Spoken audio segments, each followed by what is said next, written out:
ખૂબ જ સરસ મજાનો પાવન દિવસ. તો આવો સરસ મજાના જોરદાર જયકાર સાથે અને પરમ પૂજ્ય મહારાજના આશીર્વાદ સાથે આજે આપણે વિતક કથાનો શુભારંભ કરી લઈએ. બોલીએ શ્રી કૃષ્ણ કનૈયા લાલ કી, શ્રી સદગુરુ મહારાજ કી, શ્રી પ્રાણનાથ પ્યારે કી, કૃષ્ણ પ્રણામી ધર્મ કી, બ્રહ્મદેવ ગુરુજી શ્રી તાતમ જ્યોતિજી મહારાજ કી, બ્રહ્મદેવ ગુરુજી પરમ પૂજ્ય શ્રી દીનદયાલજી મહારાજ કી, પરમ પૂજ્ય સ્વામી શ્રી શ્રી લક્ષ્મણ જ્યોતિજી મહારાજ કી, બોલ બોલ पंचे वाले की, सर्व सुंदर साथ की.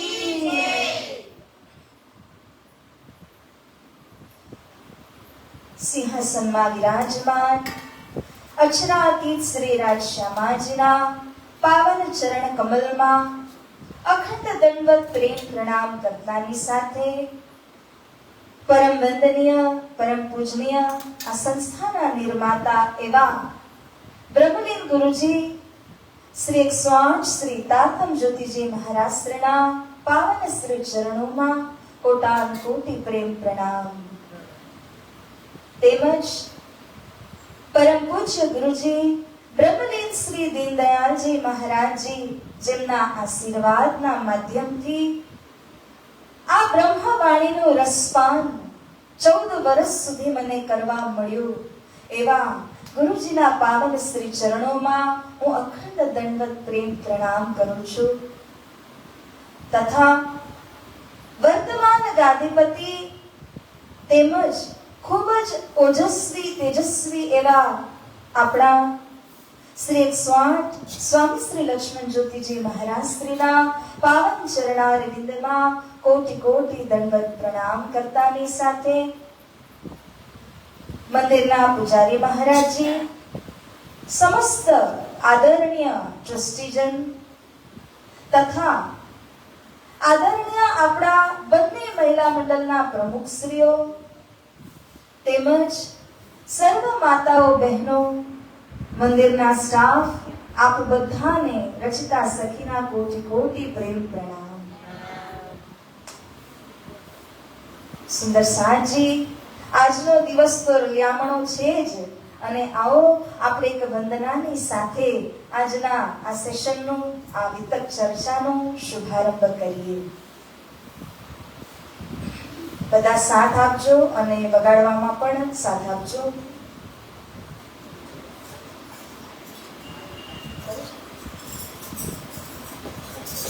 वंदना में कर रही श्री राज की, वंदना में कर रही श्री राज की, वंदना में कर रही श्री राज की,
प्यारा सुंदर साजी अक्षरातीत श्री राजश्यामाजीना पावन चरणों આપણે વંદના કરી તેમજ પરમ પૂજનીય એવા ગુરુજીઓના પાવન ચરણોમાંથી આશીર્વાદને પ્રાપ્ત કરીને આષાઢ વદ પંચમી તિથિથી શુભારંભ થઈ રહેલ આ ગીતક ચર્ચાનો અનેરો લાભ આપ સૌ લેવા જઈ રહ્યા છો.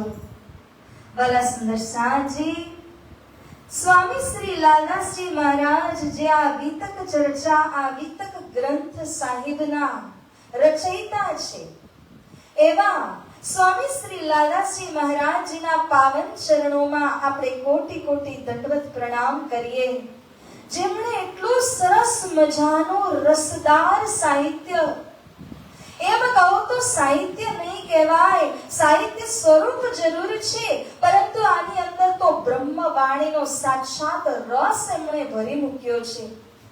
અને એટલા માટે કહેવામાં આવ્યું છે કે આપણા શ્રીમુખ વાણીની અંદર જ્યાં 18,758 ચોપાઈઓ છે અને મૂળ મંત્ર છે, આ ચોપાઈ તો ઇલમ વાણી કહેવાય જ, સાક્ષાત રાજ્યનું સ્વરૂપ તો કહેવાય જ. અને આ ઇલમ વાણી એની અંદર તે રસ કોણે સિંચ્યું તો કહે છે કે મોમિનોએ સિંચ્યું, જે તે સમયની અંદર હાજર હતા. અને એમાંથી શ્રી પ્રાણનાથજી મહારાજનો જમણો હાથ કહીએ ને તો લાલદાસજી મહારાજ છે. એવા સ્વામી શ્રી લાલદાસજી મહારાજને આશીર્વાદ હતો કે તમે આ વિતક ગ્રંથની રચના કરો અને તમને પણ મહામતીની છાપ પ્રાપ્ત થશે. માટે આ જે લાલદાસજી મહારાજજી દ્વારા પીરસાયેલું સરસ મજાનું આ વિતક ગ્રંથ છે સુંદર સાજી, એમાં તમે દરેક પ્રકરણના અંતિમમાં જોશો ને તો શું આવે છે ચોપાઈમાં? મહામત કહે એ સાથજી. એનું કારણ છે કે મહામતી પદવી તો કેવળ કેવલ મહામતી પ્રેરણાજીની જ છે, ધામધણી અક્ષરાતીતની જ છે. તે અક્ષરાતીત ધામધણી જેમને આદેશ આપીને ગયા અને કહ્યું કે મારા જગ્યામાં તમારે આ ગ્રંથની રચના કરવાની છે, એટલા માટે જ લાલાજી મહારાજીએ આ પદવી શિરોધાર્ય કરી અને એમણે સરસ મજાના 4.5 ચોપાઈ યુક્ત રસદાર પ્રેમથી જ્ઞાનથી ભરેલું આ વિતક ગ્રંથ આપણને ભેટ આપ્યું છે. માટે શ્રી લાલાજી મહારાજીનું પણ આપણે સ્મરણ કરીએ છીએ, કારણ કે આ વિતક સમાજ એટલે કૃષ્ણ પ્રણામી ધર્મમાં પહેલું વિતક છે. શું આવા બીજા વિતકો છે? શ્રી લાલાજી મહારાજ પશ્ચાત જોઈએ સુંદરસાજી તો કહે છે કે ઘણા એવા વિતકો થયા જેની ગણતરી લગભગ 20 ની આસપાસ જાય છે, પરંતુ એમાંથી મુખ્ય કહીએ તો આ પહેલું જ લાલાજી મહારાજ વિરચિત ગ્રંથ છે. એનું કારણ કે એક તો ડાયરેક્ટ મહામતીનો આશીર્વાદ આમાં છે. શ્રી લાલાજી પશ્ચાત જે ગ્રંથકાર થયા, વિતકકારો થયા, એમણે વિતક સાહેબની રચના તો કરી, પરંતુ શ્રી પ્રાણનાજીનો ડાયરેક્ટ આશીર્વાદ એમાં નથી. એમણે લાલાજીની વિતકને સામે રાખીને પોતે પણ એક ગ્રંથની રચના કરેલી છે. માટે વાલા સુંદર સાજી શ્રી લાલાજી મહારાજની વિતકનું જ્યારે અધ્યયન, વાંચન, મનન, પઠન કરવામાં આવે છે ત્યારે કહ્યું કે અધ્યયન કરવા વાળા જો વિદ્યાર્થી હોય ને લાલાજીની વિતક, તો એને અડધા ઇલમી ઘોષિત કરવામાં આવે છે. એટલી તાકાત છે આ વિતક સાહેબની અંદર. પૂર્ણ ઇલમી એટલે પૂર્ણ જ્ઞાની, જે શ્રીમુખ વાણીની 18,000 ચોપાઈથી એક જ્ઞાનથી પરિપૂર્ણ છે, સિંચિત છે.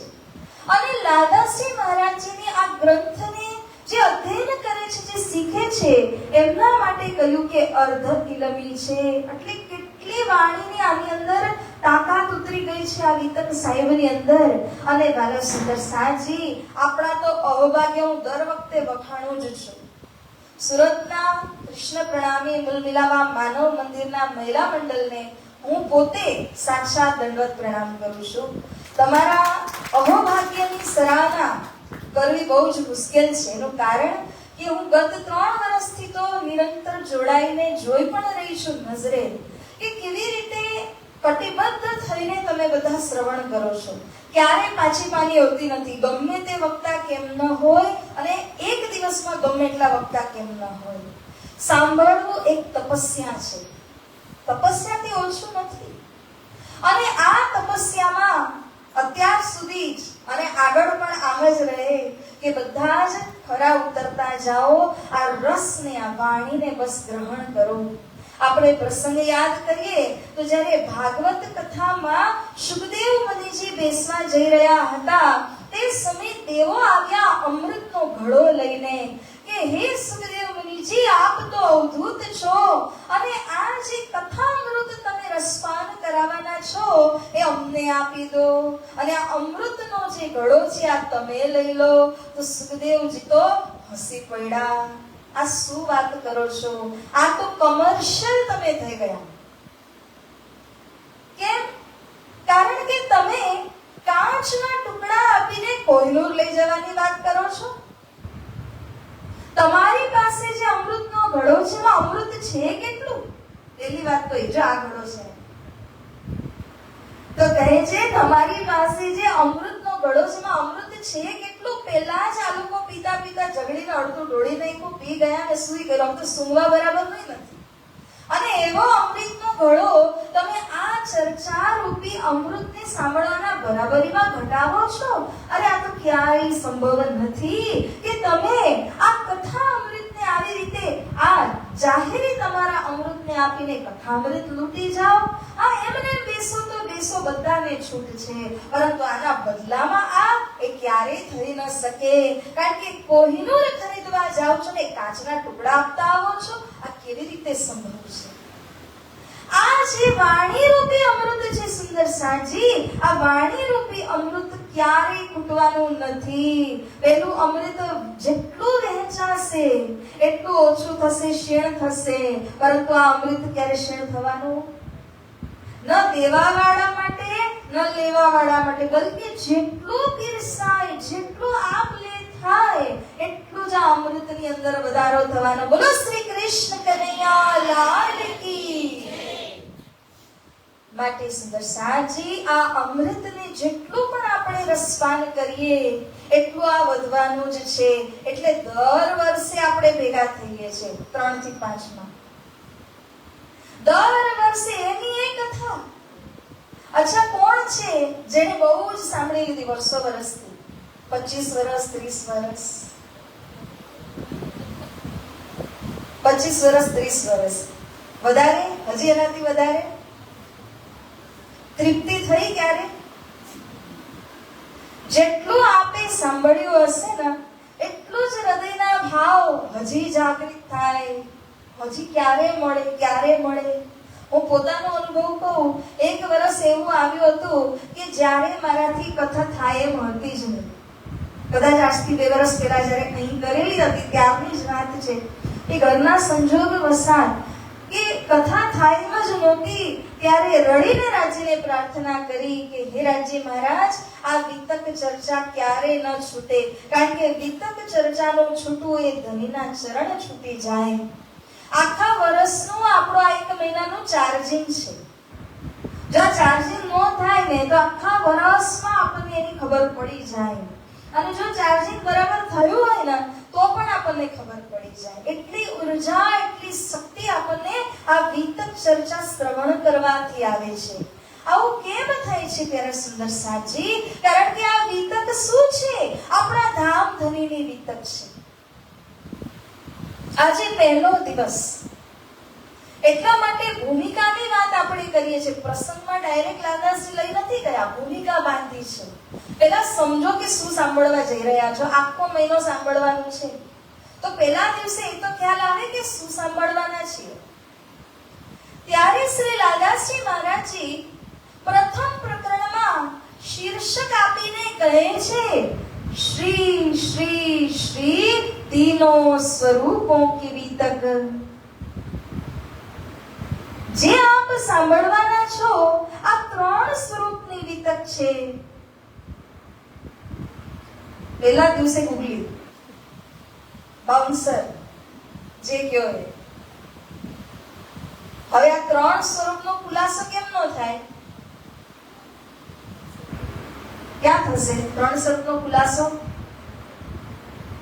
અચ્છા, હું પૂછું, કયા 3 સ્વરૂપ છે? ઓપ્શન A મોહમ્મદ સાહેબ, ધની દેવચંદ્રજી અને શ્રી પ્રાણનાથજી. એવી રીતે બીજું? હજી આ છે બરાબર આન્સર છે કે બીજું પણ કઈ છે?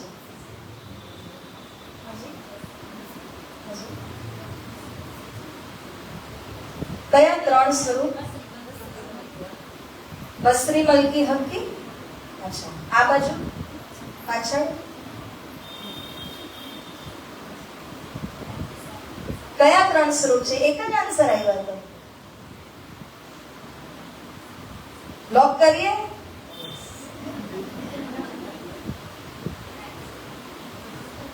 ના ના, આન્સર તો હશે પણ તો બોલ્યા નહીં. કયા 3 સ્વરૂપ છે? જો પછી મારો બીજો આન્સર હશે કહેતા નહીં.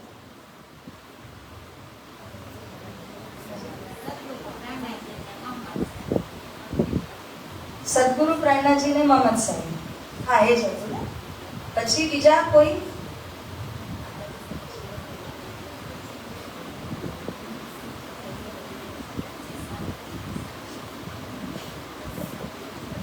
વાલા સુંદર સાજી, જ્યારે આપણે 3 સ્વરૂપ કહીએ છીએ તો ઘણા વિદ્વાનોના મત હોય છે, અને ઘણા વિદ્વાનોના મત અનુસાર કોઈ એવું કહે છે કે શ્રી કૃષ્ણ, સતગુરુ અને મોહમ્મદ સાહેબ. તો ઘણા વિદ્વાનો એવું કહે છે કે સતગુરુજી, શ્રી પ્રેરણાજી અને શ્રી છત્રસાયજી. હકીકત શું છે? હકીકત એ છે જે સ્વામી શ્રી લાદાસજી મહારાજીએ આ મત વિતકની અંદર આવશે ને એમાં પણ વર્ણન કર્યું છે કે કયા 3 સ્વરૂપની તેઓ વાત કરી રહ્યા છે. એટલું જ નહીં, મહામતે સ્વામી શ્રી પ્રેરણાજી પ્રણીત વાણીના મારફત સાગરમાં જાઓ કે વાણીના બડા છોટા કયામત નામક ગ્રંથમાં આપ જુઓ અને પરિક્રમા આદિ ગ્રંથની અંદર વાર શ્રી પ્રેરણાજી એક વાત કહી છે, બસરી મલકી और हकी ये तीनों मोहम्मद स्वरूप. આ બસરી મલકી હકી છે, આ એમની વિતક છે. પણ હું હવે સુંદર સાજીને હજી એક પ્રશ્ન કહું કે અગર આપણે માની લઈએ કે બસરી મલકી હકી સ્વરૂપની વિતક છે, તો વાલા સુંદર સાજી આપણે શા માટે સાંભળવા બેઠા? તે માટે શ્રી લાલદાસજી કહી રહ્યા છે કે એવું નહીં કહેતા, એવું નહીં સમજતા કે આ તો શ્રી કૃષ્ણની કે બસરી મલકી હકી કે છત્રસાલજીની વિતક છે. આ વિતક તમારી વિતક છે. એટલે જે એવું કહે છે કે આ વિતક મારી વિતક છે, એના હૃદયની અંદર આ વિતક ઉતરી જાય છે. તો સાધુજી, આ વિતક આપણા ધણીના 3 સ્વરૂપની વિતક છે અને આ 3 સ્વરૂપ વાણીની અંદર વિતક સાહેબની અંદર બાર વર્ણન કરવામાં આવ્યા છે. એટલે એની અંદર જોવા જાવ ને તો શંકાને સ્થાન જ નથી કે બસરી મલકી હકીની વિતક છે. બસરી સ્વરૂપ જ્યારે આપણે કહીએ ત્યારે બસરા બંદર અરબ દેશની અંદર આવનાર સ્વરૂપ એટલે કે તૃતીય શ્યામ સ્વરૂપ મોહમ્મદ સાહેબ છે. એમની પણ જન્મથી લઈને સંક્ષિપ્તમાં ભલે હોય, પરંતુ જન્મથી લઈને અંતિમ એમનું 63 વર્ષનું જે આયુષ્ય એની અંદર એમની ઉપલબ્ધિઓની વિતક આવે છે, એ પણ આ વિતક સાહેબની અંદર છે. અને મલકી એટલે કે માલ લઈને જે આવ્યા છે, માલ શું લઈને આવ્યા? તો કહે છે પરમધામથી પૂંજી લઈને આવ્યા. તારતમ મહામંત્ર તારતમ જ્ઞાન લઈને આવ્યા. એવા માલ લાવવા વાળા કોણ? મલકી સ્વરૂપ સતગુરુ ધની શ્રી દેવચંદ્રજી મહારાજ.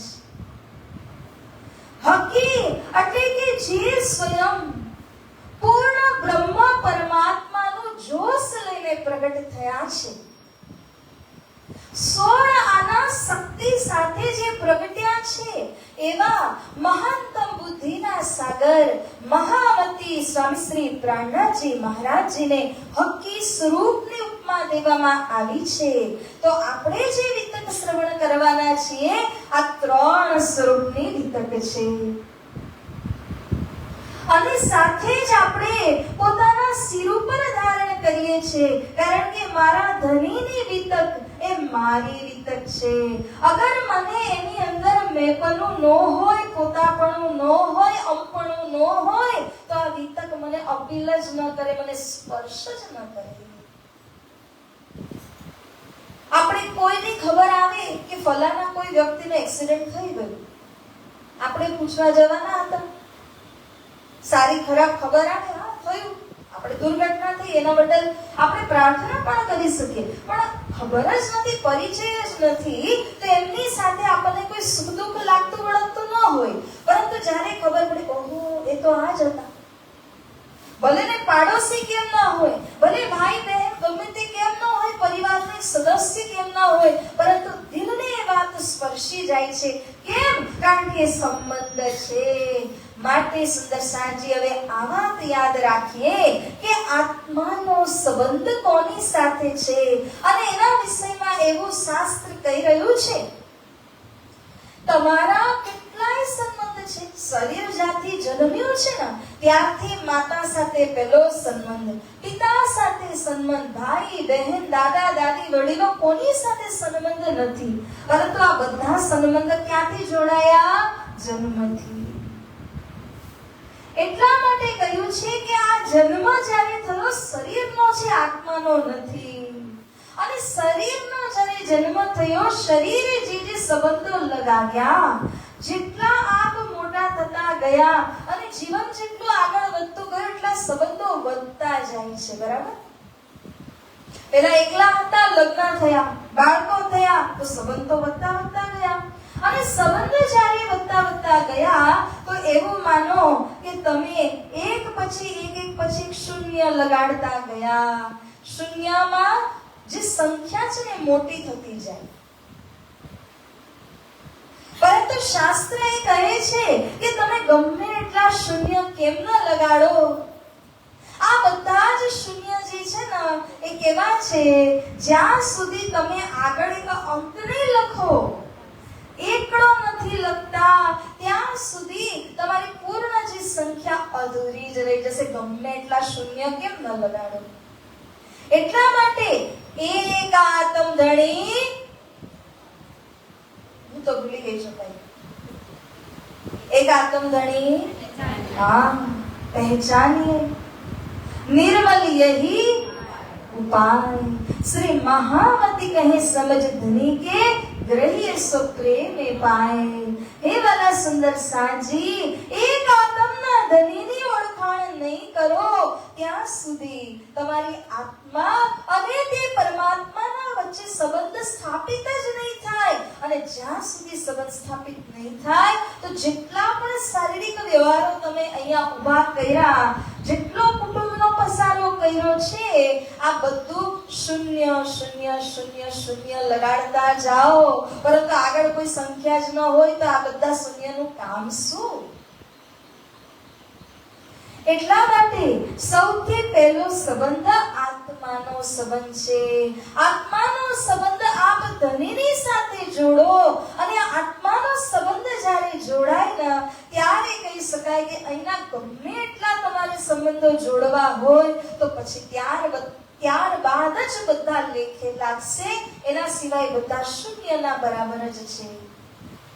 વિતક સાહેબ આ એક આત્મના ધની સાથે સંબંધ જોડે છે. તમે દરરોજ આવો, 2 કલાક 1.5 કલાક આપ જ્યારે આત્માનો આ રસ, આ અમિરસ પાન કરો છો, તો અમિરસ જ્યારે આપના અંદર જાય છે તે આત્માનો સંબંધ ચોક્કસ થતો જાય, મજબૂત થતો જાય. એક ઉદાહરણ, એક પ્રસંગ, મહામતી શ્રી પ્રેરણાજીની સદગુરુજીની જે પરમ પાવન સાધના છે, જે એમણે આવીને આ ધરતીના ઉપર કોના માટે કરી? અરે મારા માટે કરી. જ્યારે આપણે આવી રીતના શિરોધાર્ય કરીએ છીએ તો આત્માના સંબંધી ધનીની સાથેનો આપણો જે સંબંધ છે, જે રિલેશન છે, એ હજી પાકો, હજી ઊંડો બનતો જાય, હજી ગહેરો બનતો જાય, અને એ હદી ગહેરાઈમાં બની જાય છે કે પ્યારા સુંદર સાજી, ત્યારે શ્રી રાજ્ય મહારાજ કહે છે કે તું ફક્ત એટલું જ કહી દે કે આપ મારા ધનીને, હું તમારી ધનિયાણી છું, તારી બધી દેખરેખ કરવાની જિમ્મેદારી મારી છે. જ્યાં સુધી આપણે આવી રીતના આત્મભાવથી સરેન્ડર નથી કરતા, જ્યાં સુધી સમર્પિત નથી થતા, ત્યાં સુધી આપણને શું લાગે? જમવાનું મેં બનાવ્યું, રસોઈ મેં કરી, કામે હું ગયો, બાળકોને મેં મોટા કર્યા. આ મેં બંધ થાય? નહીં થાય. કોઈ એવું કહે છે કે ના, રાજ્યની તાકાતથી જ મેં આ કર્યું. એ ભાવ હોવા છતાં પ્રગટ નથી થઈ શકતો. અંદરથી લાગે છે કે મેં જ કર્યું. એટલા માટે સુંદર સાજી, જ્યાં સુધી આ મેં બંધ નહીં થશે ને ત્યાં સુધી શ્રી રાજ્યની કૃપા તો થાય, પરંતુ સીમિત, અંશિક, 100% નથી થતી. કોઈને 10, 5, 7, 8%. પરંતુ જ્યારે તમારું પૂર્ણ સમર્પણ હોય અને તમે કહો કે ધની તમે જ છો, મારો સંબંધ તમારી જ સાથે છે, ત્યારે ધની જુએ કે હા, આ તો પૂરી રીતે સમર્પિત છે, અને આની પૂરી રીતે કાળજી મારે લેવાની છે, પૂરી રીતે મહેર મારે કરવાની છે. નાનું બાળક રમતું મોટું થતું જાય, માં તો એની બધી જિમ્મેદારી લેતી હોય, પણ બાળક જ્યારે અમુક હદે મોટું થઈ જાય ને તો એને લાગે હોમવર્ક મેં કર્યું, સ્કૂલે હું ગયો, ડ્રેસ મેં પહેર્યો, તો માં કહે છે અચ્છા પહેરી લે. કરી લે, આપી દીધી છૂટ, અને માં પોતાની ફરજમાંથી થોડીક પીછે આવી ગઈ, પીછેહટ કરી. કરતા કરતા બાળક હજી મોટું થયું અને પછી લગ્ન થઈ જાય અને તેમજ નોકરી ત્યાંથી લાગી જાય તો હવે પૂરી રીતે આત્મનિર્ભર થઈ જાય. અને ત્યારે આ બાળક કહે છે કે ના, બધું તો હું જ કરું છું. માં તો બધી રીતે છોડી દે હવે બાળકને. કેવલ શું કરે? દેખરેખ, ટિફિન આપી દે. ઉપર છલ્લી એની દેખરેખ સાર સંભાળ કરે, પરંતુ પૂરી જિમ્મેદારી ન લે. કેમ કે બાળકની અંદર હવે શું આવ્યું છે? આ છે ને બહુ મજબૂત. તો આને જ રાજ્યમાં સમર્પિત કરવું પડશે. આ વિતકનો સાર છે. કેમ સમર્પિત કરવું પડે છે? કારણ કે જ્યારે માએ જોયું કે મારા દીકરાની અંદર આ છે, હવે તો માં રિલેક્સ થઈ ગઈ. ઉપર છલ્લી દેખરેખ કરી. પણ એ બાળક જ્યારે નાનું હતું તો તમે શું નહોતા કરતા? બધું જ તમે કરતા હતા. નાનાથી નાની વસ્તુ, મોજા પણ પહેરાવી આપતા હોય, ટિફિન ભરો, ખવડાવી પણ મોઢામાં નાખો, ન ખાય તો ખવડાવો. કેમ? કારણ કે એની અંદર કોઈ પણ પ્રકારનો અહંમેવ ત્યારે નથી. એ માના ઉપર નિર્ભર છે. તો માં પણ જિમ્મેદારી લે છે. આપણે જ્યારે રાજ્યમાં નિર્ભર એવી રીતે થઈએ ને તો રાજ્ય જિમ્મેદારી લેવું. પણ પછી વટીલા થઈ જઈએ તો ધણીને લાગે હા તો કરે છે, કરો, પોતાના બલ પર કરો. જ્યારે આપણે આપણું બલ ત્યાગીને ધણીમાં આશ્રિત થઈ જઈએ છીએ ત્યારે ધામધણી હાથ પકડે છે. સુંદર સાજી, એટલા માટે વિતક કહે છે કે તમે આ પ્રસંગોને સમજો જે આવવાના છે આખા મહિનામાં. આ વિતકના મહિમાને સમજો અને વિતકની અંદર જે વાતો પીરસાય છે એને આપ ગ્રહણ કરો. જો આવી રીતે ગ્રહણ કરશો તો અંદરનો અહંકાર રહી નહીં શકે, એ છુમંતર અવશ્ય થઈ જશે.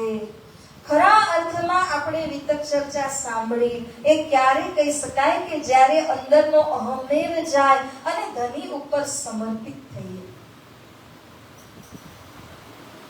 આ જે વિતક છે ને સુંદર સાજી, આપણું જે આ કૃષ્ણ પ્રણામી ધર્મ છે ને, કૃષ્ણનું સ્વરૂપ કેવું? વાકું ચૂકું છે ને, 3 તેડાવ વાળું કૃષ્ણનું સ્વરૂપ એટલે કોઈ સમજી જ ના શકે. તો આ ધર્મની અંદર પણ રહસ્યની વાતો છે. એક બાત બડી હે અટપટી, झटपट लखे ना कोई, जो मन की खटपट मिटे तो चटपट दर्शन होय. પણ આ અટપટી વાત જ એવી છે કે સમજમાં નથી આવતી. અટપટી વાત એવી થઈ જાય છે કે જ્યાં પૂરી દુનિયા 4 વેદને માને છે, આપણી પાસે કેટલા છે? જ્યાં પૂરી દુનિયા 4 યુગને માને છે, પ્રણામીની પાસે કેટલા છે? આ 5 બોલો છો, કેવું પડશે પછી.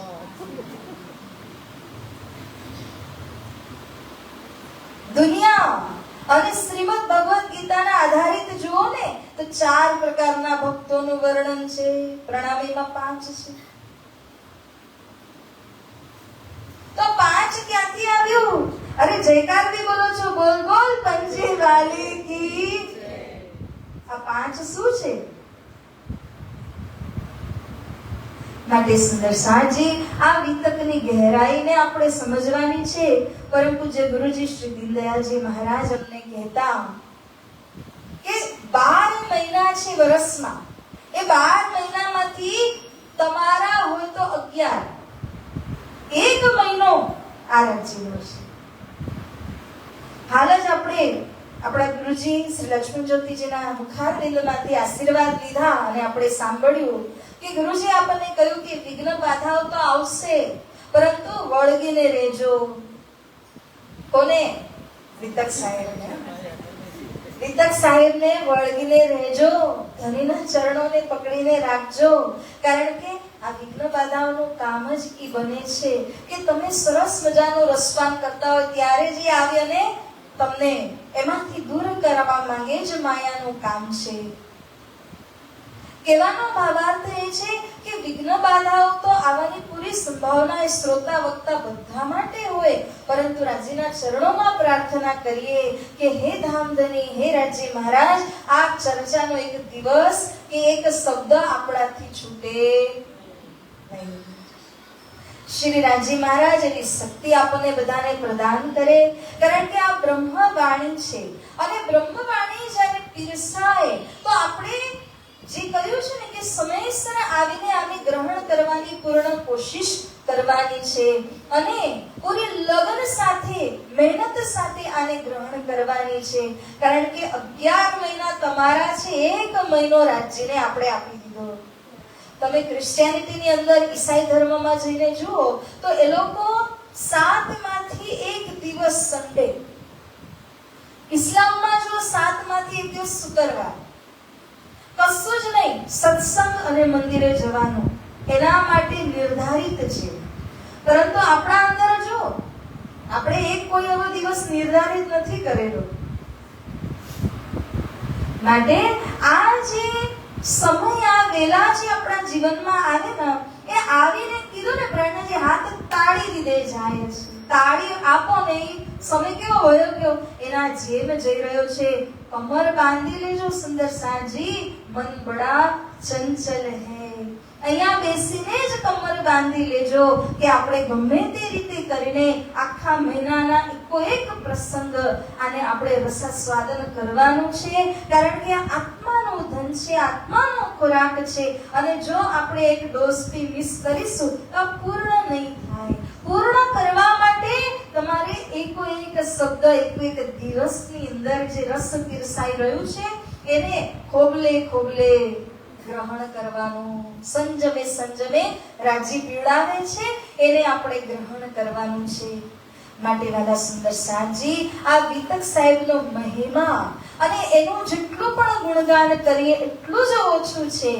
પરંતુ આજના દિવસે જે પ્રથમ પ્રકરણ છે એ પ્રથમ પ્રકરણના આધારિત આપણે રાજાઓના નામની ચર્ચાને પણ શ્રવણ કરવાનું છે. હું આગળ વધું એથી પહેલા મને સમય 5 વાગે ચર્ચા પૂરી કરવાની કે એનાથી પહેલા? તો આવો સુંદર સાજી, શ્રી વિતક સાહેબની પ્રથમ ચોપાઈ હું ચરણ બાય ચરણ કહીશ અને આપ ચરણ બાય ચરણ એને બોલશો, જેથી કરીને આપણે આ પ્રથમ ચોપાઈનું ગાન કરીએ. અથ શાસ્ત્ર કી સાક્ષી ભવિષ્ય પુરાણ में, भविष्य पुराण में राजा कहे युगचार,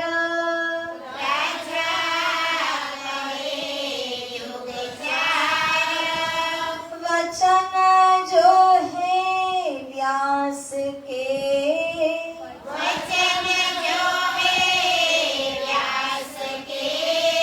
ताको करो विचार,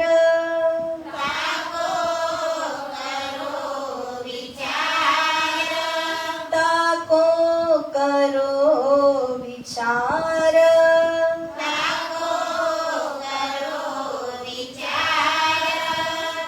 बोले श्री कृष्ण कन्हैया लाल की. भविष्य पुराण में સ્વામી શ્રી લાલદાસજી મહારાજ, જેમને મહામતી ઉપમા પ્રાપ્ત થઈ છે, એવા શ્રી લાલદાસજી મહારાજ 18 માંથી ભવિષ્ય પુરાણ એક બહુ જ મુખ્ય પુરાણ છે. અને પુરાણ એટલે કોને કહેવાય કે જેની અંદર વ્યતીત થયેલી વાતો હોય. હિન્દીમાં એક શબ્દ છે પુરાની, જૂની, એટલે કે જેની અંદર પુરાની વાતો છે એને જ આપણે પુરાણ કહીએ છીએ. તો એવા 18 પુરાણ પ્રખ્યાત છે અને પુરાણમાંથી ભવિષ્ય પુરાણ નામનો એક પુરાણ છે. આ ભવિષ્ય પુરાણ ગ્રંથની અંદર એવી સાક્ષી આપી છે કે 4 યુગ અને પ્રત્યેક યુગની અંદર આવનાર જે રાજાઓ છે એમના નામ અહીંયા બતાવ્યા છે. તો અહીંયા લાલદાસજી મહારાજ જેમને આદેશ થયો શ્રી પ્રાણનાથજીનો કે આપ એક સરસ મજાના વિતક સાહિત્યની રચના કરો, તો લાલદાસજી મહારાજ વિચાર કરે છે કે એકી સાથે હું વાત પ્રસ્તુત કઈ રીતે કરું, સુંદર સાથને કઈ રીતે સમજાવું. ત્યારે શ્રી લાલદાસજી મહારાજજીએ આજના દિવસથી આષાઢ વદ પંચમીના દિવસથી સવારથી બેસીને એમણે ચોપાઈઓ રચના કરવાનો પ્રારંભ કર્યો અને મહામતીના આશીર્વાદ થકી ચોપાઈઓની રચના કરતા કરતા લખતા ગયા. દિવસ આખો મહેનત કરે છે, લખે છે અને સંધ્યાકાલ થાય ત્યારે બધા સુંદર સાથ એકત્રિત થાય બંગલા દરબારમાં અને ત્યાં બેસીને બધા સુંદર સાથની આગળ જે કઈ ચોપાઈઓ એમણે લખી છે એની ખુલીને ચર્ચા કરે છે. તો પહેલા દિવસે શ્રી લાલદાસજી મહારાજજી રાજાઓના નામ બતાવ્યા. હવે રાજાના નામ સાંભળવાની જરૂરત છે. તો કહ્યું કે આ જે સંસાર જ્યારથી ચાલુ થયું તો ભગવાન આદિ નારાયણ પહેલા પ્રગટ થયા અને ભગવાન આદિ નારાયણ સૌથી મૂળ કહેવાય છે અને એમના થકી 14 લોક વગેરે બન્યા. 14 લોકની અંદર ત્રિદેવ આવ્યા, બ્રહ્મા, વિષ્ણુ અને મહેશજી, અને એમને કાર્યભાર આપ્યો કે આપ આ 14 લોક બ્રહ્માંડનું સંચાલન કરો, એડમિનિસ્ટ્રેશન કરો. ત્યારે એક 14 લોક નથી, એવા તો અસંખ્ય 14 લોક બ્રહ્માંડ છે અને તે બ્રહ્માંડોની અંદરમાં ત્રિદેવ પ્રત્યેક બ્રહ્માંડમાં છે. હર બ્રહ્માંડના ત્રિદેવ છે. જેટલા બ્રહ્માંડ છે ને એટલા સામે ત્રિદેવ પણ છે અને એ બધા પોતપોતાના બ્રહ્માંડની અંદર સંચાલનનું કાર્ય કરે છે. અને આ જે બ્રહ્માંડો બન્યા આ સમયના અધીન છે. સમય જાય ત્યારે એક યુગ આવે, બીજું, ત્રીજું, ચોથું યુગ આવતું જાય. એમ કરતા કરતા 4 યુગ મળાવીને એક ચતુર્યુગ બને. પછી બીજું ચતુર્યુગ આવે, ત્રીજું ચતુર્યુગ આવે. તો ચતુર્યુગ પર ચતુર્યુગ ચાલતા જ રહે છે. 1000 ચતુર્યુગ આવે ના ત્યારે બ્રહ્માજી સૃષ્ટિ કરતા પ્રજાપતિ બ્રહ્માજી એમના કેવલ 12 કલાક થાય તો એમનો દિવસ પૂરો થાય. 12 કલાકનો આપણો દિવસ છે એ રીતે એમનો દિવસ પૂરો થાય અને દિવસ પૂરો થાય તો વિશ્રામ કરે તો 12 કલાકની રાત પણ હોય. આ રીતે કરતા કરતા 1000 ચતુર્યુગની દિવસ, 1000 ચતુર્યુગની રાત્રિ, એમ કરતા કરતા અહીંયા બ્રહ્માંડનો જે સમય છે તે ચાલતો રહે છે. સમજવાની વાત છે કે આ વખતે જે ચતુર્યુગ આવ્યું આ કયા નંબરનું ચતુર્યુગ છે?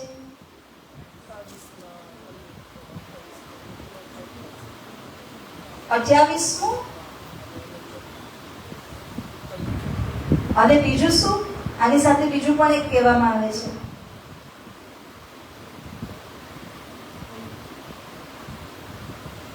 બ્રહ્માજી છે ને એ 100 વર્ષની આયુષ્ય છે. 50 વર્ષનો પહેલો ટુકડો, 50 વર્ષનો બીજો ટુકડો, એને કહેવાય પહેલો પરાર્ધ અને બીજો પરાર્ધ. તો પહેલા પરાર્ધની અંદર તો આવા કેટલાય ચતુર્યુગ વ્યતીત થઈ ચૂક્યા છે કે સંસાર તો ક્યારનો બનેલું છે. બીજો પરાર્ધ આવ્યો. બીજા પરાર્ધમાં એટલે કે બ્રહ્માજી ઓલરેડી 50 ઉપર છે, 50 વર્ષ પૂરા થઈ ગયા છે અને બીજા પરાર્ધની અંદરમાં બ્રહ્માજીનો આ જે ચતુર્યુગ પર ચતુર્યુગ ચાલે છે એમાંથી આ 28મા નંબરનો ચતુર્યુગ, અને એમાં પણ અત્યારે આપણે કયા યુગમાં? કળિયુગની અંદર. તો 28મું કળિયુગ ચાલ્યું છે સુંદર સાજી. 28મા કળિયુગને શાસ્ત્રોની અંદર પહેલાથી જ ખૂબ જ વખાણવામાં આવ્યું સૃષ્ટિ બની ત્યારથી. કારણ કે જે શાસ્ત્રકારો હતા એ શાસ્ત્રકારો ત્રિકાલદર્શી હોય, ત્રિકાલદર્શીમાં એ લોકો ભૂતકાળ, વર્તમાન, ભવિષ્ય બધું જ જોઈ શકતા હોય અને એમણે એવી રીતે આ જે 28મા કળિયુગનો મહિમા બતાવ્યો કે જેવો કોઈ અન્ય ચતુર્યુગ કે કોઈ એવા યુગનો બતાવ્યો નથી. આ જે 28મો કલિયુગ આવ્યો છે એ 28મા કલિયુગની અંદર પરમધામથી સાક્ષાત પૂર્ણ બ્રહ્મ પરમાત્મા અને એમના અર્ધાંગિની સ્વરૂપ શ્રી શ્યામાજી મહારાણીજી એમના આહ્લાદની શક્તિ સ્વરૂપા કહેવાય એવા યુગલ જોડી રાજજી અને શ્યામાજી આ બંનેનું અવતરણ આ સંસાર સાગરની અંદર થયેલું છે. એટલા માટે સંસાર બન્યો ત્યારના વેદ, સંસાર બન્યો ત્યારથી શાસ્ત્ર, બન્યો ત્યારથી પુરાણોની રચના થઈ અને જેટલા પણ ધર્મ શાસ્ત્રો છે એ બધાની અંદર કહ્યું છે 28મો કલિયુગ ધન્યવાદને પાત્ર છે. કારણ કે સાક્ષાત પૂર્ણ બ્રહ્મ પરમાત્મા અને એમના અર્ધાંગની સ્વરૂપા શ્યામાજી 28મા કળિયુગની અંદરમાં પધાર્યા છે. તો આવો કલિયુગ, આવો સમય, આ બ્રહ્મ લીલા ક્યારે ન તો થઈ હતી, ન ભવિષ્યમાં થવાની છે, ન ભૂતો ન ભવિષ્યથી, એવો આ સમય અહીંયા છે. અને આપણે બધા એટલા અહોભાગ્યશાળી છીએ કે આપણે આ સમયની અંદરમાં આવ્યા છીએ. જન્મ તો કોઈ ક્યારે પણ ધારણ કરી શકે, પરંતુ આવા અનમોલ સમયની અંદર, આવા અમૃતમય સમયની અંદર આપણે આવ્યા અને આપણને આ પૂર્ણ બ્રહ્મ પરમાત્મા અને એમના અર્ધાંગિની સ્વરૂપા શ્યામાજીના સાક્ષાત દર્શન અહીંયા આગળ થઈ રહ્યા છે. તો આ કેવા અહોભાગ્ય હશે, આ જીવે કેવા સુંદર કર્મો કર્યા હશે અને ત્યારે આવા સંજોગો આપણને મળ્યા છે. માટે સૌથી પહેલા તો આપણા અહોભાગ્યની સરાહના કરવી જોઈએ, આપણા ભાગ્યને ધન્યવાદ આપવું જોઈએ. કારણ કે પૂર્ણ બ્રહ્મ પરમાત્માની લીલાની આપણે સાક્ષી બની રહ્યા છે, આપણે જાણી રહ્યા છે આ લીલાને. તો સાતજી, એટલા માટે પુરાણની અંદર આ 28મા કલિયુગ અને એનાથી પહેલા કયું તો દ્વાપર, એનાથી પહેલા ત્રેતા અને સતયુગ આવે. આ બધા યુગની અંદર કોણ કોણ રાજાઓ થયા એના વિશે ભવિષ્ય પુરાણમાં પહેલા જ બતાવી દીધું. રાજા થયા પછી બતાવ્યું ક્યારે? પહેલા જ બતાવ્યું. અને ભવિષ્ય પુરાણની અંદરની આ સાક્ષી લઈને સ્વામી શ્રી લાલદાસજી મહારાજજી આપણને અહીંયા બતાવી રહ્યા છે. ભવિષ્ય પુરાણ મે રાજા કહે યુગ ચાર, ચારે યુગના રાજાઓના નામ બતાવ્યા. એટલા માટે બતાવ્યા સુંદર સાજી કે જે સમય પૂર્ણ બ્રહ્મ પરમાત્મા અહીંયા આગળ અવતરિત થશે તો કયા રાજાનું શાસન ચાલુ હશે, કેવી પરિસ્થિતિ હશે, કેવો સમય હશે કે જ્યારે પૂર્ણ બ્રહ્મ પરમાત્માનું અહીંયા અવતરણ થાય. સમજો એક વાત, જ્યારે નરસિંહ અવતાર આવ્યા કે વરાહ અવતાર આવ્યા કે શ્રી રામજીનો અવતાર આવ્યો, તે સમય કયો યુગ, માનો કે શ્રી રામની વાત કરીએ, કયા યુગમાં આવ્યા હતા? ત્રેતામાં આવેલા, બરાબર? હવે એ કોઈ પણ અવતાર જ્યારે આવ્યા હોય, શ્રી રામજીનો હોય, નરસિંહ અવતાર હોય, પરશુરામ અવતાર હોય, કે ગમે તે, ક્યાંથી આવ્યા અવતાર? ક્યાંથી, કયા જગ્યામાંથી આવ્યા? વૈકુંઠથી આવ્યા, ગોલોકથી, અક્ષરધામથી, પરમધામથી? વૈકુંઠમાંથી આવ્યા, બરાબર? વૈકુંઠથી સતત એક ચતુર્યુગમાં 24 વખત ભગવાન આવે છે. કેમ? તો કે મારા ભક્ત જ્યારે કષ્ટમાં પડી જાય તો યદા યદા હિ ધર્મસ્ય ગ્લાનિર્ભવતિ ભારત અભ્યુત્થાનમ ધર્મસ્ય તદાત્માનં સૃજામ્યહં પરિત્રાણાય સાધૂનાં વિનાશાય ચ દુષ્કૃતાં ધર્મ સંસ્થાપનાર્થાય સંભવામિ યુગે યુગે. મારું અવતરણ, ભગવાન વિષ્ણુ કહે છે, મારું અવતરણ જે ચતુર્યુગમાં 24 વખત થાય. આ તો પ્રમુખ અવતારો. બીજી તો કેટલાય અવતારો છે કે જે અંશિક અવતાર હોય, કે જે વધારે જાહેર ન થયા હોય. મુખ્ય 24 અવતાર ભગવાન વિષ્ણુના, એવી રીતે મુખ્ય 24 શિવજીના પણ છે, બ્રહ્માજીના પણ છે. કારણ કે દરેક પોતાના ભક્તો માટે આવે છે અને એમનો ઉદ્ધાર કરે છે. ધર્મનું પતન થતું હોય ત્યારે આવીને ધર્મની રક્ષા કરે છે. આપણા સમક્ષ ભગવાન વિષ્ણુના બધા અવતાર પ્રખ્યાત છે. શિવજીના કેટલા અવતારો પ્રખ્યાત છે? કેમ? વારવાર 24 વખત આવે છે એક ચતુર્યુગીમાં. ત્રેતા યુગમાં આવેલા શ્રી રામજીનો અવતાર અત્યારે પણ આપણે બધા યાદ કરીએ છીએ. એટલો પ્રભાવ આપણા મન ઉપર પડેલો છે, કારણ કે બાર આવ્યા. હવે મારો પ્રશ્ન, શ્રી રાજજી મહારાજ કેટલી વાર આવ્યા?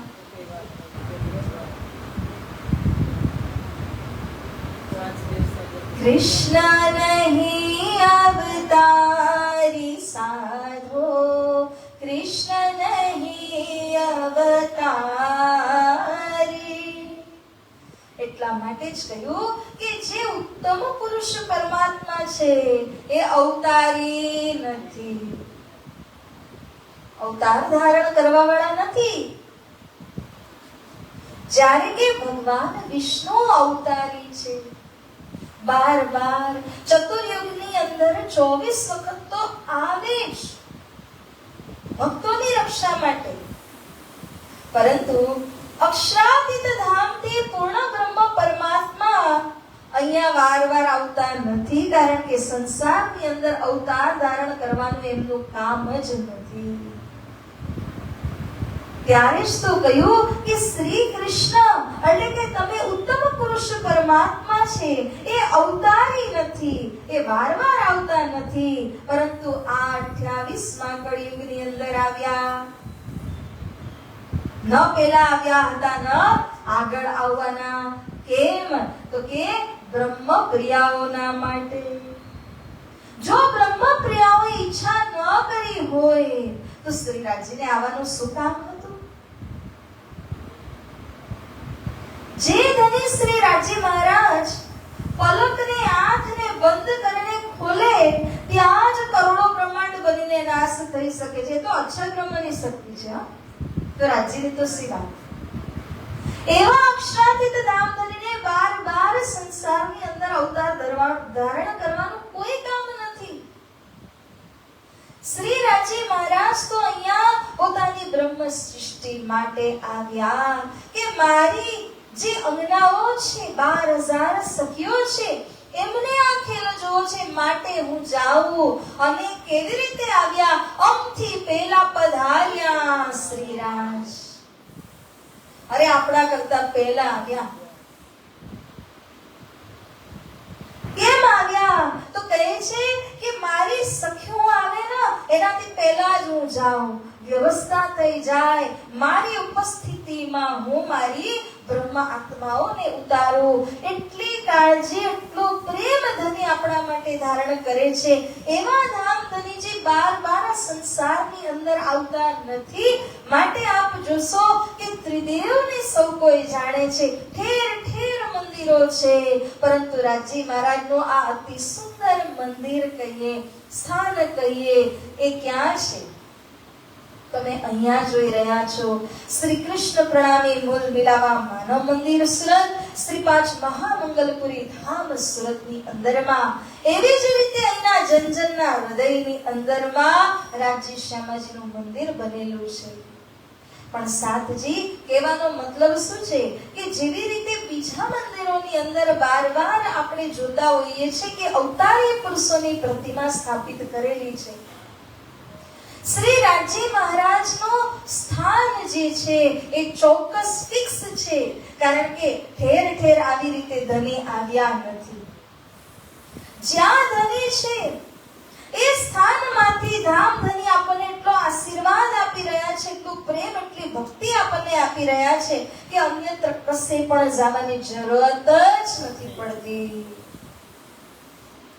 તો હે સાંતજી, એ જ વાત કહેવાની છે કે 28માં ચતુર્યુગ, 28માં કલિયુગ, ચતુર્યુગનો એક અંશ કલિયુગ, તો એની અંદરમાં જ્યારે શ્રી રાજ્ય અને શ્યામાજી સ્વયં અહીંયા પધાર્યા તો લાલાજી મહારાજ કહે છે આવું ક્યારેય બન્યું નથી, તમે બધા સમયના સાક્ષી બની ચૂક્યા છો.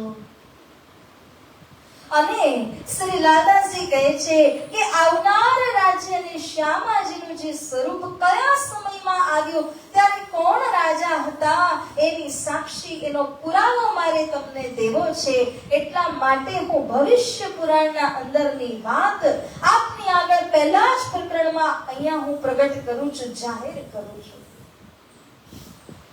વચન જો હે વ્યાસ કે, હવે સમજો, આ કઈ લાલાજીએ લખેલા નથી, આ કઈ શ્રી પ્રાણનાજી કે સદગુરુજીએ લખેલા ભવિષ્ય પુરાણની અંદરના વચનો નથી. કોણે લખ્યા? હાલ જ ગુરુ પૂર્ણિમા ગઈ, આપણે હેપી બર્થડે મનાવ્યો એમને વ્યાસજી, આપણ વિષ્ણુ ભગવાનના અવતાર છે. એવા વેદવ્યાસજી હિન્દુ સંપ્રદાયના ગુરુ તરીકે પૂજાય છે. એ વેદવ્યાસજીએ ભવિષ્ય પુરાણની અંદર એવી રીતના સાક્ષી આપી, એટલો અધ્યયન કરીને, એટલો ગોઠવીને એમણે સમજીને રસ મૂક્યો છે અને કહ્યું કે આ બધા રાજાઓ થવાના છે. તો આજે વ્યાસજીના વચનો છે, તાકો કરો, વિચાર કરજો. અત્યારે અહીંયા બેઠા છો તો પછી ચા મૂકવાનો ટાઈમ થયો નહીં વિચારતા, ઘરે જઈને શું બનાવવાનું છે હજી નહીં વિચારતા. લાલદાસજીએ કહ્યું તાકો કરો, વિચાર. વ્યાસજીના જે સુંદર વચનો પુરાણની અંદર કયા છે એના ઉપર તમે વિચાર કરો સુંદર સાંજી. કારણ કે આના ઉપર વિચાર કરશો ત્યારે જ ખ્યાલ આવશે ને કે ધામધની તો ક્યારે આવ્યા નથી, કયા સમયમાં આપણા ધામધની આવ્યા એને પહેલા તો સમજો, તો પછી રસ આવે, તો પછી આનંદ આવે. બરાબર? એટલે હવે શ્રી લાલાજી મહારાજજી આપણને પ્રત્યેક યુગના જે રાજા છે એના સાથે પરિચય કરાવી રહ્યા છે, નામ આપી રહ્યા છે. જેમ કે મેં પહેલા જ કહ્યું કે આમ દુનિયા માટે તો 4 યુગ છે, પરંતુ શ્રી કૃષ્ણ પ્રણામી ધર્મ નિજાનંદ સંપ્રદાય જેની અંદર શ્રી લાલાજી મહારાજ સતયુગનો આગળનો એક ભાગ જેને કહે છે કૃતયુગ, એ કૃતયુગ અને કૃતયુગના રાજાને પણ બતાવે છે. આ સમજવાનો પ્રસંગ છે. મેં પહેલા જ કહ્યું 5નો મહિમા છે. 5 શું છે? 4 યુગ બધાને ખબર છે. આ 5મો યુગ કૃતયુગ ક્યાંથી આવ્યો? તો કહે છે કે સતયુગ જ્યારે ચાલ્યું ત્યારે મનુષ્યના બુદ્ધિમત્તાની અંદર ફેર આવ્યો. જ્યારે કૃતયુગ હતું ત્યારે એમની બુદ્ધિમત્તા હજી પવિત્ર હતી. હજી પવિત્ર એટલે કેવી રીતે? એકબીજાની અંદર આત્માના દર્શન કરતા. અત્યારે આપણે મળીએ તો કે ઓલા બેન આવ્યા છે, કે ઓલા ભાઈ આવ્યા છે, પણ ત્યારની માનસિકતા શું હતી કે મારી અંદર આત્મા છે, આની અંદર પણ આત્મા છે, તો આત્માના દર્શન કરતા હતા, શરીર સામું જોતા ન હતા. એવો ઉત્તમ સમય જેને કહેવાય એને કહે છે કૃતયુગ. આ કૃતયુગની અંદર 2 રાજાઓ થયા, કૃત રાજા અને કૃતદત્ત રાજા થયા. અને ત્યારબાદ જ્યારે સતયુગ આવે છે ત્યારે લોકોની માનસિકતાની અંદર થોડોક ફરક આવી ગયો. એ ફરક શું હતો? તો કહે છે કે જે લોકો હતા એવું વિચારવા લાગ્યા, અરે હું તો આને ભગવાન માનું છું, પરંતુ આ તો જૂઠું બોલે છે, અરે આ તો કોઈને ચાળી પણ કરે છે, આ તો ચોરી પણ કરે છે. એવો ભાવ જ્યારે આવ્યો તો એક સ્ટેપ નીચે ઉતરી ગયા. અને ત્યારે લોકોએ શું કર્યું? તો કહે છે કે એક કાષ્ટ પથ્થર અથવા તો કોઈ પણ પિત્તળ તાંબાને લીધું, મૂર્તિ પ્રગટ કરી અને આ મૂર્તિને પ્રાણ પ્રતિષ્ઠા કરી અને એ મૂર્તિને માનવા લાગ્યા. ખરા અર્થમાં આત્મા મોટું કે મૂર્તિ મોટું? આવી રીતે એક સ્ટેપ નીચે થઈ ગયા. તો મૂર્તિનું નામ નારાયણ ધરાવ્યું. પોતે નર અને નારાયણની પૂજા કરવા લાગ્યા. આ સતયુગની અંદરથી પ્રથા ચાલી આવી. વળી પછી જ્યારે સતયુગ બાદ ત્રેતા, ત્રેતા બાદ દ્વાપર અને ત્યારબાદ જ્યારે કલિયુગ આવે છે, ત્યારે યુગ પર યુગ વ્યતીત થાય છે ને, એમ કરતા કરતા ધર્મનો ઘટાડો અને અધર્મનો એક સ્ટેપ ઉન્નતિ થતી ગઈ.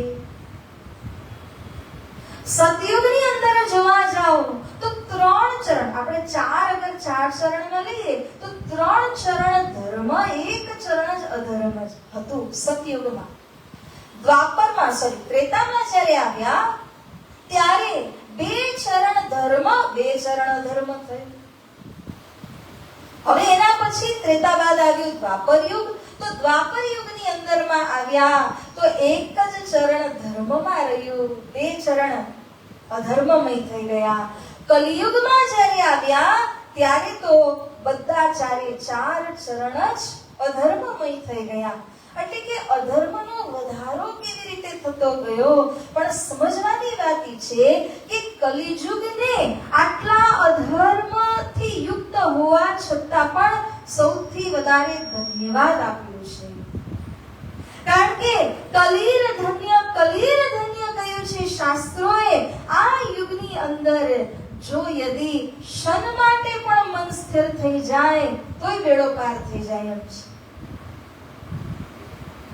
બળદનું સિંગ નોકેલું છે, એની ઉપર રાઈનો દાણો મૂકો એ ટકી જ ન શકે.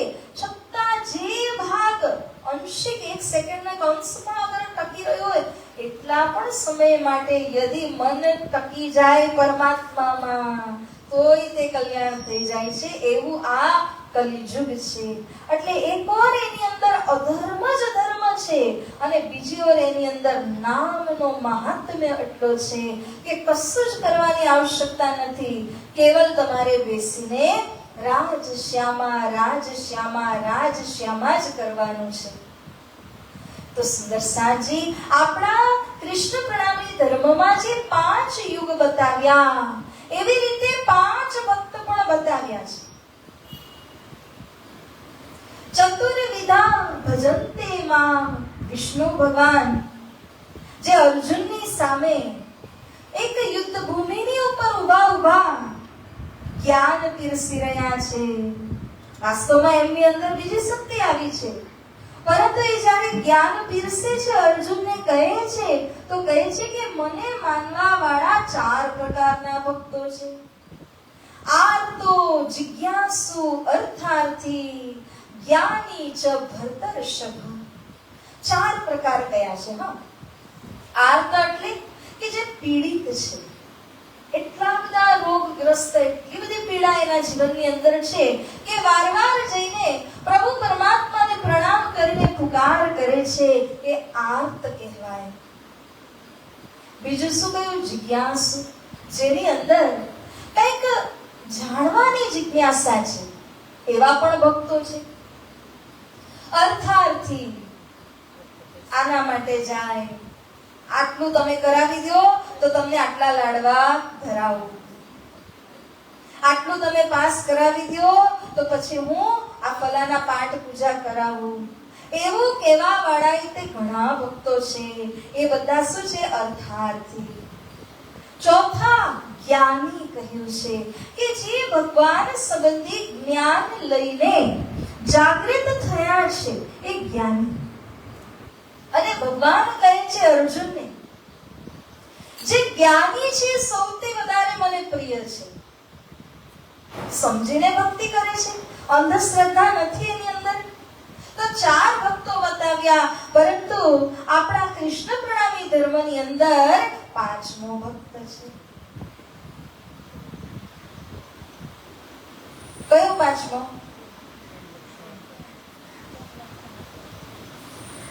મને કઈક સંભળાયું. પ્રેમી. ચલો હજી એક ઓપ્શન. પાંચમો ભક્ત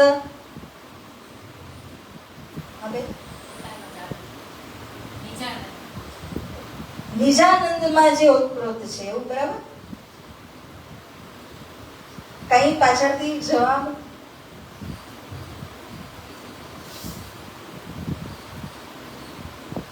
બધા સુએ છે?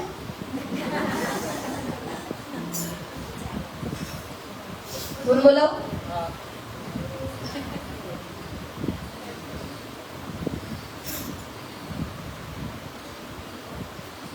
બોલાવો સાક્ષર ક્યાં ગયા વગાડવા?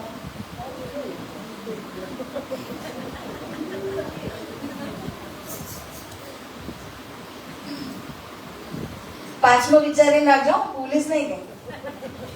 ધૂન પછી પૂછીશ.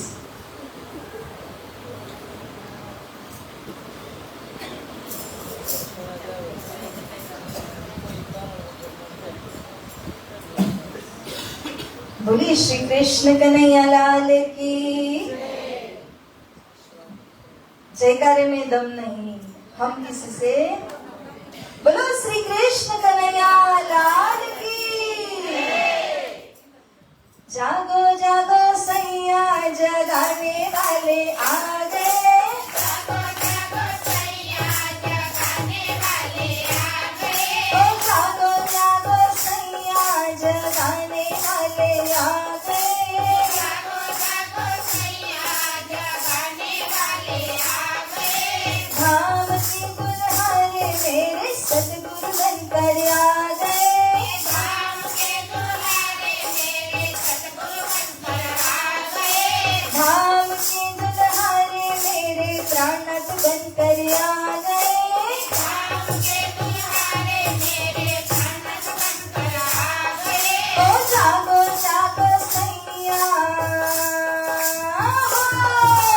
जागो जागो सैया जगाने वाले आ गए. जागो जागो सैया जगाने वाले आ गए. धाम के दुल्हा मेरे सतगुरु बनकर आ गए. धाम के दुल्हा मेरे सतगुरु बनकर आ गए. सतगुरु बनकर आ गए, प्रणत बनकर आ गए. सतगुरु बनकर आ गए, प्रणत बनकर आ गए. ओ जागो जागो, जागो जागो सैया जगाने वाले आ गए. जागो जागो सैया जगाने वाले आ गए. अखंड खजाना सतगुरु लाए. अखंड खजाना सतगुरु लाए. अपने साथ में रहे लुटाए. अपने साथ में रहे लुटाए. सुंदर साथ में रहे लुटाए. सुंदर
आ गए, जागो जागो सैया जगाने वाले आ गए, जागो जागो सैया जगाने वाले आ गए। बोलिए श्री कृष्ण कन्हैया लाल की जय, गुरु महाराज की जय, प्राणनाथ प्यारे की जय, बोल पंजे वाले की जय, पांचवें भक्त की। बताओ पांचवा भक्त कौन?